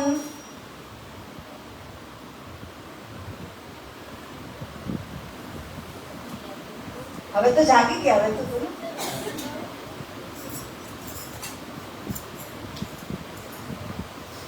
સુંદર સાજી પાંચમો ભક્ત એટલે કે જે જ્ઞાન અને પ્રેમ આ બંનેથી શ્રી રાજીજને પૂર્ણ કરે છે। આપણે કહ્યું ને તાહા હક ઈશક ઇલમ, કે જ્યાં શ્રી રાજી મહારાજનો ઈશક અને ઇલમ જેના હૃદયની અંદર છે। જો ઇલમના ઘણા અર્થ થઈ શકે કે સંપૂર્ણ જ્ઞાન લીધું હોય તો પણ ઇલમ જ કહેવાય, અને તમે ચપટી ભર લીધું હોય તો પણ ઇલમ જ કહેવાય।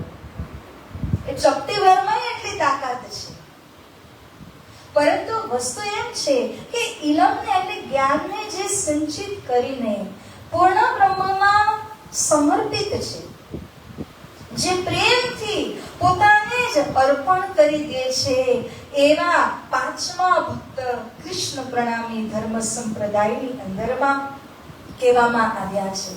તો આપણે બધા ધનીનું આ જ્ઞાન શ્રવણ કરીને શું બનવાનું છે? પ્રેમી। જ્ઞાન ફલીભૂત ત્યારે થાય જો પ્રેમ આવે, કે વિના પ્રેમનું જ્ઞાન આપણે કેવું લાગે ખબર છે? આ કમળ છે, હવે તમે કમળને સૂંઘવા જશો તો સુગંધ આવશે? એમાં નહીં આવે। કે પછી જે ઓલા આર્ટિફિશિયલ ફ્લાવર લાગ્યા છે એની અંદરથી તમે સુગંધ લેવા જાઓ તો નહીં આવે। કે પછી કઈક ઓલા ઓરેન્જ કે એવું કે આપણે લટકાવતા હોય ને ઘણીવાર પ્રસંગોની અંદર, એને તમે સમારીને ખાવા જાઓ, મેળ આવે? એવી રીતે જ્ઞાન ફક્ત હોય, પ્રેમ ન હોય ત્યારે શું બની જાય? વિરસ। જ્ઞાનની સીમા જ પ્રેમ છે। એટલા માટે પાંચમો ભક્ત એને કહ્યું છે કે જ્યારે જ્ઞાનને લઈને આપણે સમર્પિત થઈએ છીએ, જ્યારે સેવામાં સમર્પિત થઈએ છીએ, એને જ કહ્યું છે પાંચમો ભક્ત। પાંચમો વેદ પણ છે, જેમ કે ચાર વેદમાં આપણે જાણીએ છીએ ઋગ્વેદથી પ્રારંભ કર્યું, યજુર્વેદ સામવેદ થયું, અથર્વવેદ થયું। ત્રણ વેદ ત્રણ ગુણને સમજાવે છે। ચોથો એટલે અથર્વવેદ આત્માના ગુણ સુધી પહોંચાડે છે, પરંતુ આત્માથી પરમાત્માનો સંબંધ જે જોડે છે એ પાંચમો વેદ છે, જેને સ્વસમ વેદ કહ્યું છે। વેદ હમારો, આપણો વેદ કયો? સ્વસમ વેદ છે, પાંચમો વેદ છે। અને આ પાંચમા વેદની અંદર પરમાત્માનો પરિચય છે। પરમાત્મા કયા ધામમાં રહે છે, કેવી લીલા કરે છે, એ વાતનો પરિચય ક્યાં છે? પાંચમા વેદમાં છે। તો સુંદર સાચી પાંચ વેદ, પાંચ ભક્ત ને પાંચ યુગ આપણે માનીએ છીએ। શ્રી રાજી મહારાજ પરમધામથી કેટલી શક્તિ લઈને આવ્યા? અનંત અપાર, પણ મુખ્ય રૂપથી પાંચ શક્તિ કહ્યું છે। ધનીજી કો જોશ, આદમ દુલ્હીન, બોલો નૂર, પછી હુકમ અને બુધ મૂલ વતન। આ પાંચ જ્યારે ભેગા થયા તો આ પાંચ મળીને મહામતીનું સ્વરૂપ બને છે। આ પાંચ શક્તિથી સંપન્ન અને યુક્ત છે શ્રી પ્રાણનાથજી મહારાજ। એટલા માટે આ પાંચ શક્તિ યુક્ત હોવાથી આપણે કે પંજે વાલે કી જય, આપણે જયકારો પણ એમના નામથી લગાવીએ છીએ। તો સાતજી અહીંયા કહ્યું કે પાંચ યુગો છે, એમાંથી કૃતયુગની અંદર તો બે જ રાજા થયા છે। હવે આપણે સતયુગની અંદર કોણ કોણ રાજા થયા અન્ય તો કહે છે અંત નામના રાજા મુચકુંદ દબા ભૈરવ આનંદ કમ્મો. પછી આદિ નામના રાજા થયા હિરણાકુશ. એવી રીતે પ્રહલાદ આવ્યા. હવે એક વાત સમજો અહીંયા કે રાજા એને કીધા છે, ફક્ત એવું જરૂરી નથી કે રાજગાદી પર બેસે તો રાજા. મહર્ષિને પણ રાજા કીધા છે, જે રાજગાદી સાથે કોઈ સંબંધ જ નથી, પરંતુ પોતે એક જંગલની અંદર એક કુટી બનાવીને એની અંદર તપસ્યા સાધના કરે છે, પરંતુ રાજગાદીએ બેસવાવાળા રાજા જઈને એને નમે છે, એને પણ રાજા કીધા. એટલે ટૂંકમાં સમજવા જાઓ તો જે લોકોના દિલ પર રાજ કરે છે ને એને રાજા કીધા છે. માટે સાથજી અહીંયા પ્રહલાદ જેમને વરદાન મળ્યું, અને એવા પ્રહલાદજી જે મુખ્ય 3 ભક્તોમાંથી એક ભક્ત ગણાય છે. 5 વર્ષની ઉંમરથી કેટલી તપસ્યા કરી અને આજે પણ લોકો એમને યાદ કરે એવા પ્રહલાદ જે ભક્તોની અંદર અગ્રગણ્ય હતા, એને રાજાની ગણતરીમાં લીધા. બલિ લોચન બલિ ભુગત લોચન બલિ બાણાસુર નામના રાજા એમના બાદ થયા. કપિલાક્ષ કપિલભદ્ર નામના રાજા થયા. જરાસરીને ધૂર્મ ઋષિ થયા. આમ કરતા કૃતયુગના 2 સતયુગના 15 કુલ મળાવીને એ બધું સતયુગની અંદર જ લઈ જાવ તો 17 રાજા.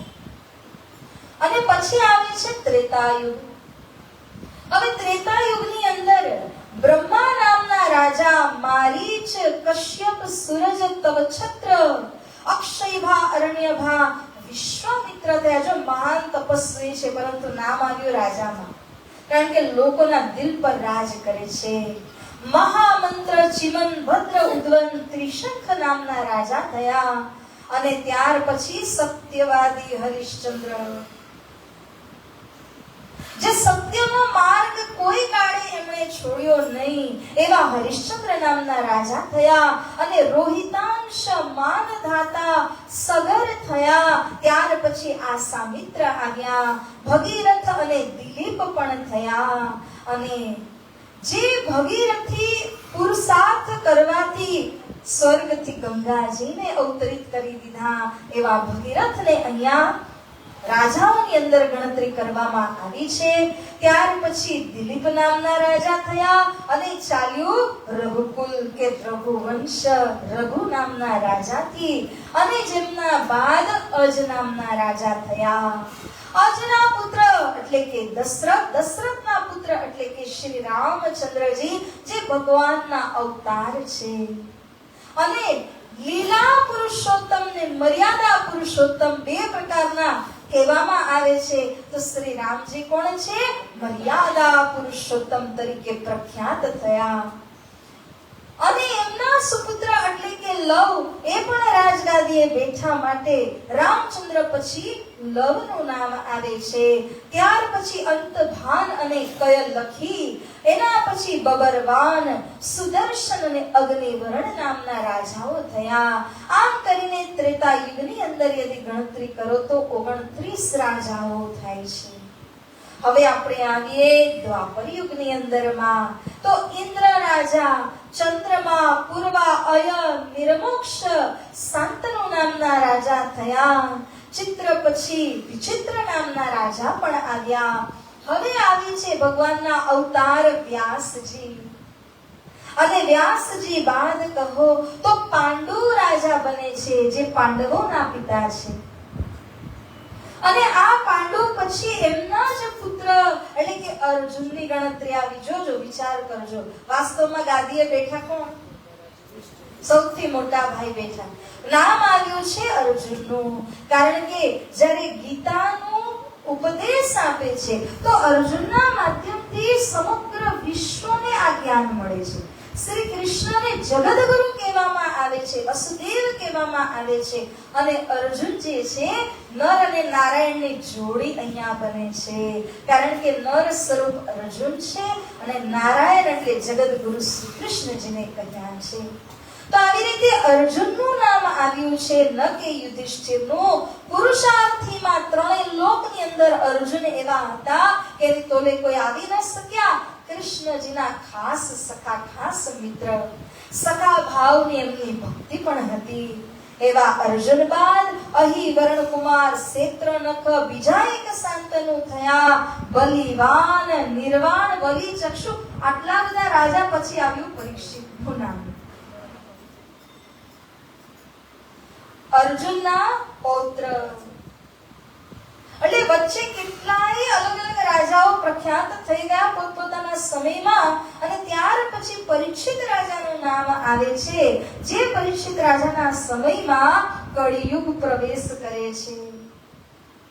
અને આ પરીક્ષિત રાજાને જ્યારે તક્ષક નાગ ડસે છે, આપણને ભાગવતના આધારે આ બધી વાત ખબર જ છે, એટલા માટે એમાં આપણે જવું નથી, ફક્ત ટચ કરીને આપણે જઈએ કે પરીક્ષિત રાજાને તક્ષક નાગ ડસે અને એનાથી એમની મૃત્યુ થાય તે પહેલા સુખદેવજીએ 7 દિવસ સુધી ભગવાનની અતિ રસદાર ભાગવત કથા એમને સંભળાવીને અમરત્વ પ્રદાન કરી દીધું, નિર્ભય બનાવી દીધા. મૃત્યુનો ભય એમની અંદર ન રહ્યો, કારણ કે મૃત્યુ એ શરીરની છે, આત્માની નથી. તો આ રીતે પરીક્ષિત બાદ જન્મજય રાજા બન્યા, અને જન્મજયે સર્પ યજ્ઞ કર્યો કે મારા પિતા પરીક્ષિત એમનો બદલો લેવા માટે, તક્ષકને બાળવા માટે, ભસ્મ કરવા માટે સર્પ યજ્ઞ પણ તે કરે છે. અહીંયા 19 રાજા દ્વાપર યુગની અંદર થાય છે. અને હવે આપણે વાત કરીએ કલિયુગની, કે જે કલિયુગની અંદર અત્યારે આપણે વર્તમાનમાં બેઠા છીએ. આ કલિયુગમાં 20 રાજાઓ અલગ અલગ થયા છે. એમાંથી જદુ સૌથી પહેલા અજયપાલ અને મહિપાલ એના પછી થયા. ગંધર્વ સેન, વીર વિક્રમાદિત્ય, આ વિક્રમાદિત્યના જ ભાઈ હતા રાજા ભર્તરી. ભર્તરી રાજા એ ચક્રવર્તી રાજા, એટલે કે એક રાજા 50 કરોડ યોજન લાંબી પહોળી પૃથ્વી ઉપર એકલા હાથે શાસન કરે એવા ચક્રવર્તી રાજા ભર્તરી. અને એ ભર્તરી રાજા એટલા વિરક્ત બની ગયા, એમણે ભર્તરી શતક લખ્યા છે 3. આપણી વાણીની અંદર કલશ ગ્રંથમાં વીરના પ્રકરણો આવે છે, જેની અંદર ઇન્દ્રાવતી સખી કહો કે શ્યામાજી કહો, એમણે વિરહ એટલું બધું પ્રગટ કરેલું છે.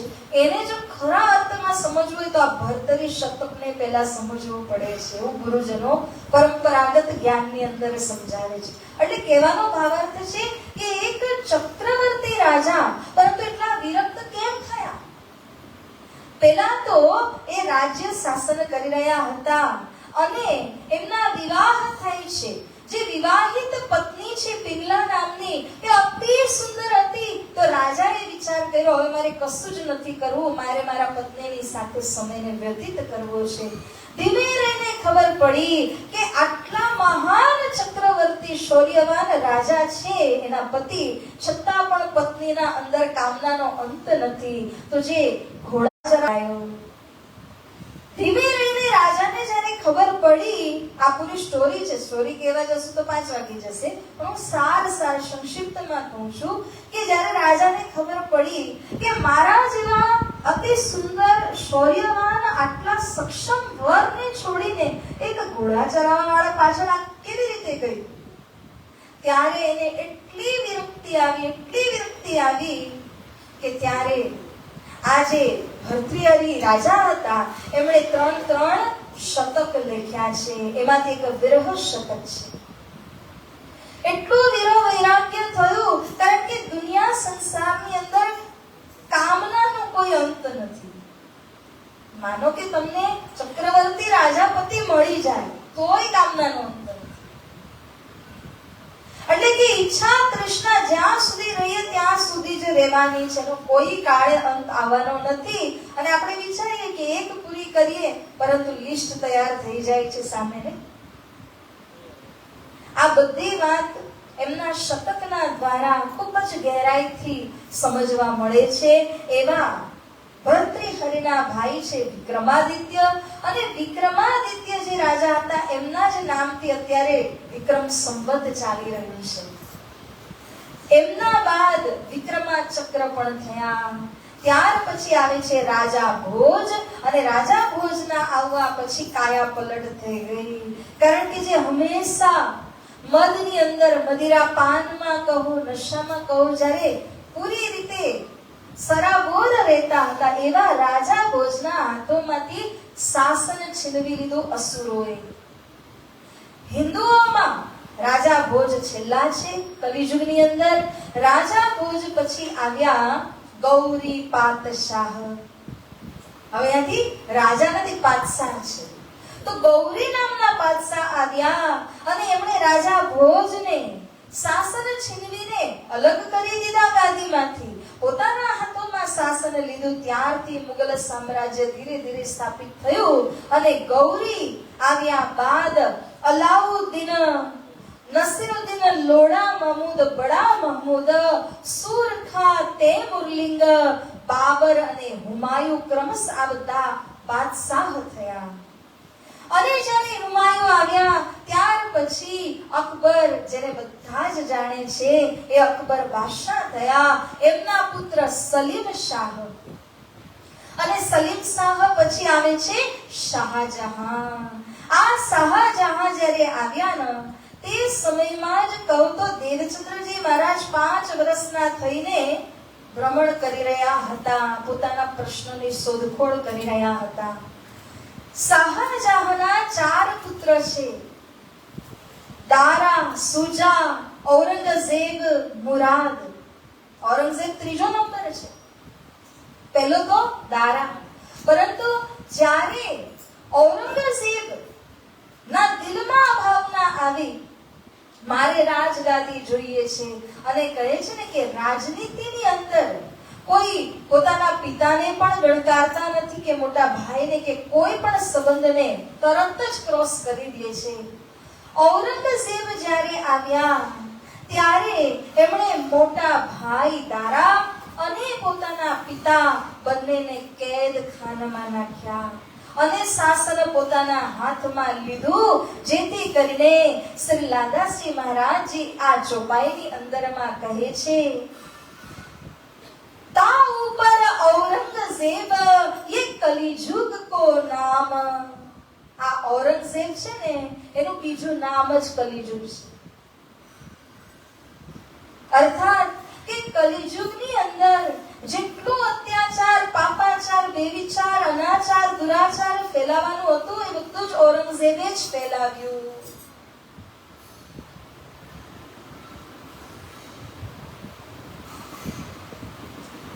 शिशुपाल की जोत क्या गई थी? वैकुंठ गई. पूतना क्या गई? પૂતનાના સરને બાળ્યું ત્યારે શેની સુગંધ આવી હતી? ચંદનની, સુખડની સુગંધ આવી હતી.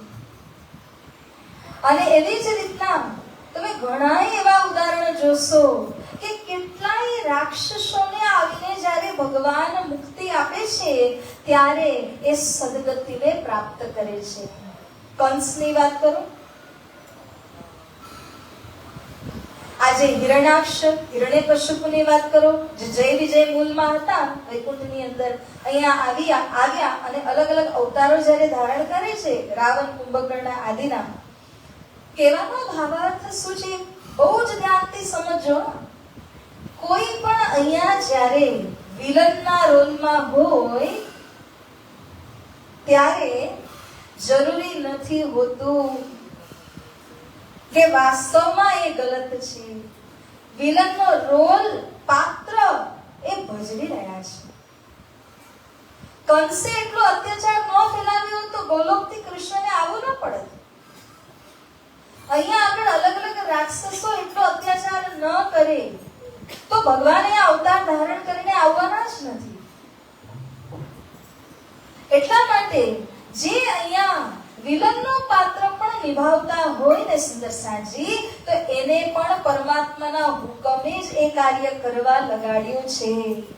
વિચારો કે જ્યારે કંસ આવ્યા ગોલોકથી, એટલા માટે વિષ્ણુ ભગવાનની કોઈ પણ શક્તિ કંસનો વધ ન કરી શકી. ગોલોકીનાથે જ આવવું પડેલું. અને એને એટલો અત્યાચાર, એટલો વ્યભિચાર ફેલાવ્યો કે સ્વયં ગોલોકીનાથના હાથે એને મુક્તિ મળી. કોઈ બીજા એને હટાવી ન શક્યા. તો કહેવાનો ભાવાર્થ એમ છે કે જ્યારે અક્ષરાતીત પૂર્ણ બ્રહ્મ પરમાત્માનો અવતરણ થવાનો છે 28મા કળિયુગની અંદરમાં, ત્યારે કોણે આવવું પડે?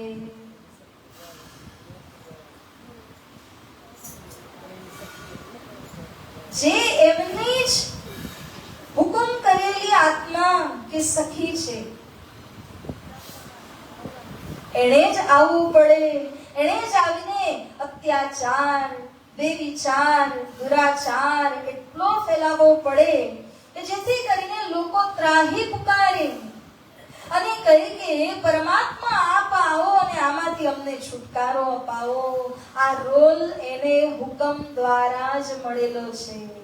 એટલા માટે ઔરંગઝેબ બાદશાહ જે છે એમને કલિયુગની ઉપમા આપી દીધી, એ કલિયુગ કે નામ કહી દીધું. પરંતુ આ જો ઔરંગઝેબ ના આવે ને એવો અત્યાચાર ન ફેલાવે તો અક્ષરાતીત પરમધામથી પૂર્ણ બ્રહ્મ અહીંયા આવે એનું વેલકમ કેવી રીતે થાય? એમના આવવાની કિંમત કઈ રીતે થાય? વિલન હોય તો હીરો આવે તો હીરો આવીને વિલનને મારે, બરાબર. પરંતુ જ્યારે વિલન ના હોય, કોઈ ખરાબી ના હોય ને, ત્યારે ઉપરવાળા પણ આવે તો આવીને શું કરે? એમનું વેલકમ છે આ. તો સુંદર સાજી, अब कहो 20 कलिजुग के 19 कहे द्वापर, 29 त्रेता के कहे 17 सतयुग पर.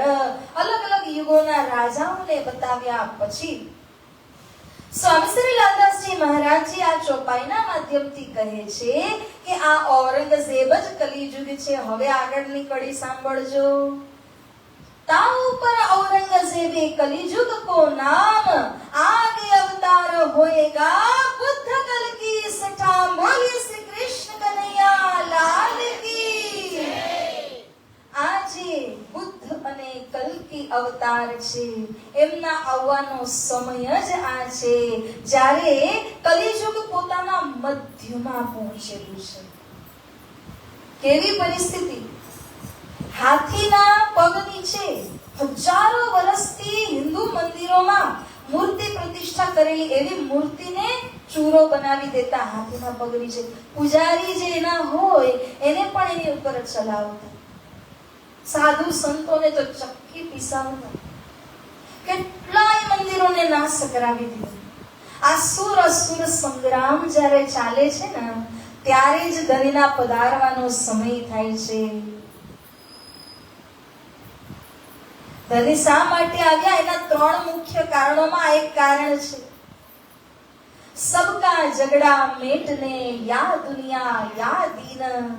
દીન અને દુની બે પક્ષ છે, દિવસ અને રાત, હિન્દુ ને મુસલમાન. એના વચ્ચેનો જે ઝઘડો ચાલીને આવ્યો હતો, આ ઝઘડાને મિટાવવા માટે આ અમૃતમય વાણી, અમૃતમય જ્ઞાન ધને લઈને આવ્યા. એટલા માટે કહ્યું કે બુદ્ધ અને કલ્કી અવતાર, આ બંને અવતારોનું કામ શું છે? હર ચતુર્યુગીમાં આવતા જ હોય. બુદ્ધ અવતાર બુદ્ધિ આપે, કલ્કી અવતાર યુગને પરિવર્તન કરે. આ વખતે જે બુદ્ધ કલ્કી અવતાર આવ્યા છે એ વૈકુંઠથી આવેલા નથી, આ તો સાક્ષાત અક્ષરાતીત પરમધામથી આવેલા છે. બોલીએ શ્રી કૃષ્ણ કનૈયા લાલ કી. આ બંને જ્યારે અહીંયા આવ્યા તો સતગુરુજી બુદ્ધ અવતાર છે અને કલ્કી અવતાર મહામતે સ્વામી શ્રી પ્રાણનાથજી મહારાજ છે. આ બંને આવીને શું કર્યું? તો જે રીતે બુદ્ધ અવતાર બુદ્ધિ આપે છે, એવી રીતે સતગુરુજીએ પરમધામને બુદ્ધિ આપી કે નહીં? શ્રી પ્રાણનાથજી કલ્કી અવતાર છે અને કલ્કી અવતાર યુગ પરિવર્તન કરે છે. પ્રાણનાથજીએ શું કર્યું? દિલને પરિવર્તન કરી દીધું. આવી રીતે આજે 28મું કલિયુગ અને 28મા કલિયુગની અંદર ઔરંગઝેબના રાજ શાસન દરમિયાન મધ્ય કલિયુગ એમાં બુદ્ધ અને કલ્કી અવતારનું પદાર્પણ આ સંસારમાં થયું છે. એવી રીતે સ્વામી શ્રી લાલદાસજી મહારાજ આપણને સમજાવી રહ્યા છે. તો આવો સુંદર સાજી આજની આપણી છેલ્લી ચોપાઈ છે. શ્રી મહામતી કહે એ સાથજી, હે મારા સાથજી. જો મહામતીની છાપ આવી ગઈ. ઓલું ખબર છે, જ્યારે પીરિયડ હોય ને સ્કૂલમાં છોકરાઓનો 40 મિનિટનો પીરિયડ હોય તો છેલ્લી 5 મિનિટ તો એવું હોય કે ક્યારે ઘંટડી વાગે હોય કે નહીં. અને પછી જ્યારે ટીચર કહે કે આ છેલ્લું જ છે આ, તો પહેલા જ બુકો બંધ કરી નાખે. એવી રીતે અહીંયા આપણી માટે ઘંટડી જ્યાં મહામતી કહે છેલ્લી ચોપાઈ આવી ને, તો મહામતી પોતાના સાથજીને કહી રહ્યા છે શાસ્ત્ર કહે યો કરમ. મેં ક્યાંથી વાત કરી? વ્યાસજીએ લખેલા ભવિષ્ય પુરાણમાંથી મેં તમને પુરાવો આપ્યો છે કે શાસ્ત્ર કહે છે આગે અપને બીતક. હવે આ સમય બુદ્ધકલ કે આવશે એવું શાસ્ત્રે નિર્ધારિત કરી દીધું. તો સુંદર સાજી, પહેલા મેં તમને શાસ્ત્ર પ્રમાણ આપ્યું અને હવે હું તમને કહીશ કે હવે આપણે વિતક સાંભળવાની છે. આગે અપની વિતક, આગળથી આપણી વિતક છે. સો લીજ્યો ચિત્તધર, લોકરમાં રાખજો. આજે ધણી આપણને પીરસવાના છે એને મામૂલી જગ્યામાં રાખતા ઉપરના ખીચામાં રાખશો અને ક્યારેક ચોર આવી જાય તો છીનવી શકે છે. પરંતુ તમે વ્યવસ્થિત અંદર મૂકી દીધું હોય ને તો કોઈ છીનવી નહીં શકે. એટલે ચિત્ત ધર, ચિત્તમાં તમારે બધાએ ધારણ કરવાનું છે. વક્તા હોય, શ્રોતા હોય, ગમે તે હોય, પરંતુ આ રસાસ્વાદન કરવાનો વિષય છે. દિલમાં, ચિત્તમાં, દિલની ગહેરાઈમાં તમારે આને ઉતારવાનું છે વાલા સુંદર સાજી. તો અહીંયા લાદાસજી મહારાજ કહે છે કે બુદ્ધ કલ્કી આપણા સાક્ષાત રાજ્યને શ્યામાજીના સ્વરૂપ છે, જે બાર બાર આવતા નથી. સખીઓના માટે અહીંયા આવ્યા છે. મેં સમય પણ તમને પકડાવ્યો અને હવે હું તમને આગ્રહ કરું છું કે આગળ આપણે આપણી વિતકને સાંભળવાની છે. કારણ કે બુદ્ધ કલ્કી આવ્યા એ આપણા ધામ ધની છે અને એમણે જે અહીંયા કર્યું એ આપણી વિતક છે.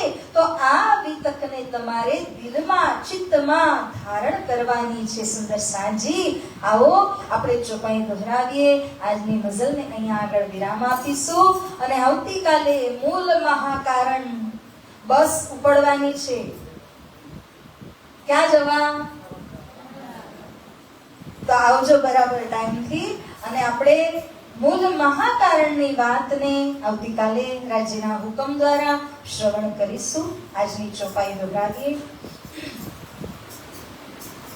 શ્રી મહામતી કહે એ સાથજી,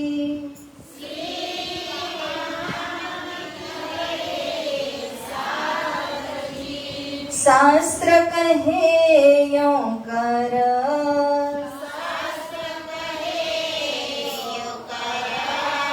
आगे अपनी बीतक,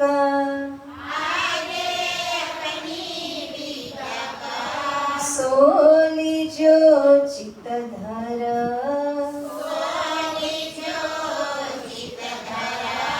सो लीजो चित्त धर. बोलिए श्री कृष्ण कन्हैया लाल की, श्री सद्गुरु महाराज की, श्री प्राणनाथ प्यारे की. कृष्ण प्रणामी धया